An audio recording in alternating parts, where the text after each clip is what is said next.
ഖത്തറും അമേരിക്കയും മെച്ചപ്പെട്ട പ്രതിരോധ സഹകരണ കരാറിന് അന്തിമ രൂപം നൽകുന്നതിന്റെ വക്കിലാണെന്ന് ഉന്നത US നയതന്ത്രജ്ഞൻ മാർക്കോ റൂബിയോ വ്യക്തമാക്കി. ടെലവീവിൽ നിന്ന് ദോഹയിലേക്ക് പുറപ്പെടുന്നതിനിടെ റൂബിയോ പറഞ്ഞത്, ഖത്തറുമായി ഞങ്ങൾക്ക് അടുത്ത പങ്കാളിത്തമുണ്ട്. വാസ്തവത്തിൽ ഞങ്ങൾക്ക് മെച്ചപ്പെട്ട ഒരു പ്രതിരോധ സഹകരണ കരാറുണ്ട്.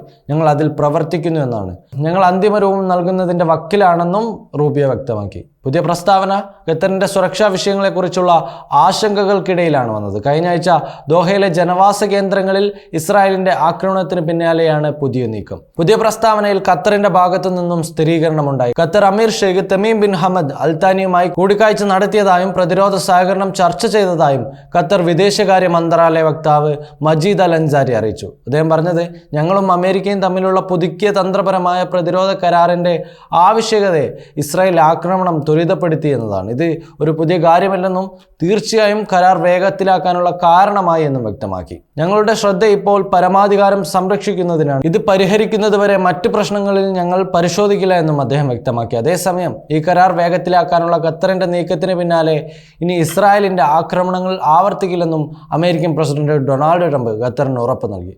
ഇസ്രായേലിന്റെ ആക്രമണത്തിൽ തനിക്ക് അതൃപ്തിയുണ്ടെന്ന് ട്രംപ് വ്യക്തമാക്കി. ഇത് താൽപ്പര്യങ്ങൾ മുന്നോട്ട് കൊണ്ടുപോകാത്ത ഏകപക്ഷീയമായ നടപടിയാണെന്നാണ് അദ്ദേഹം വിശേഷിപ്പിച്ചത്. വെള്ളിയാഴ്ച ന്യൂയോർക്കിൽ ഖത്തർ പ്രധാനമന്ത്രിയുമായുള്ള കൂടിക്കാഴ്ചയിൽ ഇത്തരം ആക്രമണങ്ങൾ ആവർത്തിക്കില്ലെന്നും US ഉറപ്പ് നൽകിയിരുന്നു. ഈ ഉറപ്പ് ഖത്തറിന്റെ സുരക്ഷാ ആശങ്കകൾക്കിടയിൽ ഒരു ആശ്വാസമായി മാറിയിരിക്കുകയാണ്. Waytonikah.com, the exclusive Muslim matrimonial site.